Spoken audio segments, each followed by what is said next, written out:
5 ways to make up for lost time. Sharon Horne-Ellstrom here. Let's talk about how do we make up for lost time? How do we make up ground as we're building and growing and supersizing our business?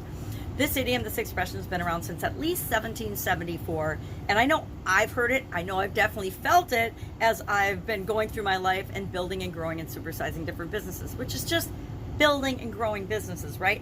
I like the word supersizing because I think it's fun and it's what I want to do. I want to start small and then explode and create something that has a positive impact on the world. I want to do that in a lot of different areas, and I've done that in a lot of different areas, and I will continue to until the day I decide I'm done and I'm ready to retire.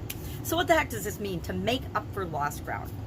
It of course means to overcome some delay, some disadvantage, or a setback and return to some sort of normal or optimal position, typically by hurrying up or doing something more quickly than before.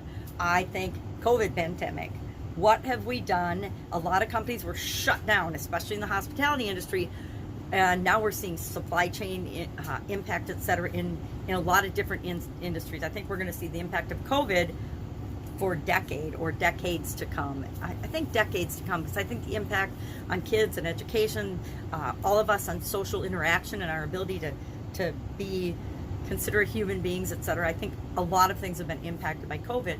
So how do we return to some sort of normal pace of living, etc.? There's some things I don't think I'll ever go back on. I don't think I'll ever spend as much time grocery shopping or any kind of shopping as I ever did before. I am definitely hooked on buy it and pick it up at the store, or on buy online or shop online and pick it at the store. Number one, save me literally thousands of dollars a year. And I haven't even calculated how many hours, but I know it saved me a ton of time and energy. Our topic for not for Supersize Your Business, for the annual challenge today is time versus money. What is more valuable and how do you feel? And we talked about 10 different ways to value your time more than we probably do in our daily lives. But today let's talk about what are some ways, at least 5 ways, to make up for lost time in our business. And I will contend that we can't go to the past, right? There's no way to really make up for lost time. There's no way to take, and unless we pivot and change and make up for opportunities we didn't take advantage of, customers and sales and things we didn't have in the past, and missed opportunities. There's always more opportunities, but we're not going to go back and recapture those. Some of them we might, but not all of them, because the world is ever changing, and what was an opportunity 2 years ago is probably not an opportunity today, right? If you decide today that you're going to get into the hand sanitizer business, maybe not the best time, right? Maybe not the best decision, unless you have some awesome competitive advantage and some super tremendous way to sanitize things. So what are these ways to compensate for lost time? Number one, we can't allow ourselves to feel guilty about what we did or didn't do, right? All of it is to teach us something and to show us something that we need to see, something that we needed to experience. A lot of it is, hey, when times change, we have to be willing to change. And sometimes we need to be willing to change faster. Number two, start now and forget about the past, right? We can, and I'm dealing with a client right now that's in this position. They are just over and over and over and over again on the past. And I'm like, we need to get out of that. We need to get out of problem and commiserating mode and jump into what are we going to do about this now? From today on, what can we do differently? And it doesn't matter what we did or didn't do in the past. Let's build on the things that we did that were great, and let's let go of the things that no longer work. Number three, create and share a short summary so that you can go back and review what happened in whatever situation that you're talking about or that you're feeling like you need to make up ground for. A lot of times in corporate America, when we make budgets at the beginning of the year or the end of the previous year, and we're tracking and we're saying, well, are we on our budget or not? Sometimes we're on our budget, sometimes we're way over our budget, and sometimes we're under our budget. And if we look at that like, oh, we've lost ground because we're way over our budget, well, maybe we decided to do a whole bunch of different projects and things that weren't included in the budget when we first made that budget. It's just a plan that we are predicting the future. I don't know about you, but I am not a fortune teller, and I've never been able to predict the future.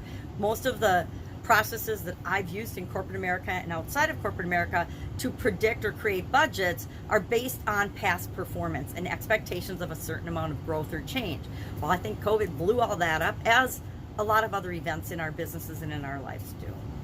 So we want to learn, but I like to create a short summary or a short report of what happened and document that so that we capture the lessons learned. We realize what we did well and we do more of that. We realize what didn't work and we decide that we have to change and not do that anymore. Number 4, don't force things to happen. I like to say cattle prod them and encourage them to happen, but don't force things. If you're forcing something, if you're trying to force a change that the time is not right for, it's more likely to fail. And finally, 5, take it one day at a time. Take it step by step.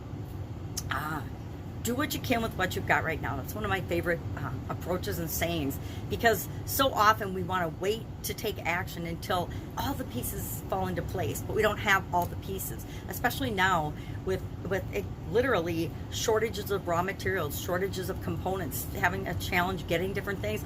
We have to be willing to go back to the drawing board, redesign our processes and our procedures, and figure out what can we do with what we've got right now, and not regret what isn't available now because it is impacting our system. Figure out how we're going to do it.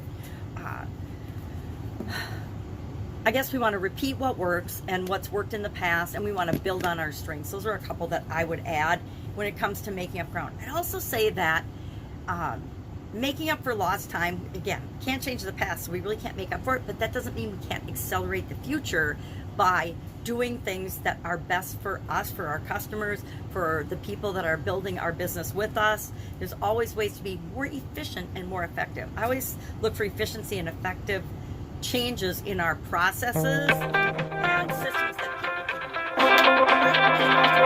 people declining. I don't know why. I guess I'm late today. So any questions? Love to know your experience with this particular idiom. Do you believe you can make up for lost time or make up ground? Depends on the project. Sometimes projects ebb and flow. It's like with project management as well, right? Different projects, we create these timelines, knowing that, just like having business plans, knowing that we create them, but there's a 100% chance that they're not going to be 100% accurate. All right, have an awesome day, and I will, of course, be with you tomorrow for another contribution-related idiom for this month. Have a great day.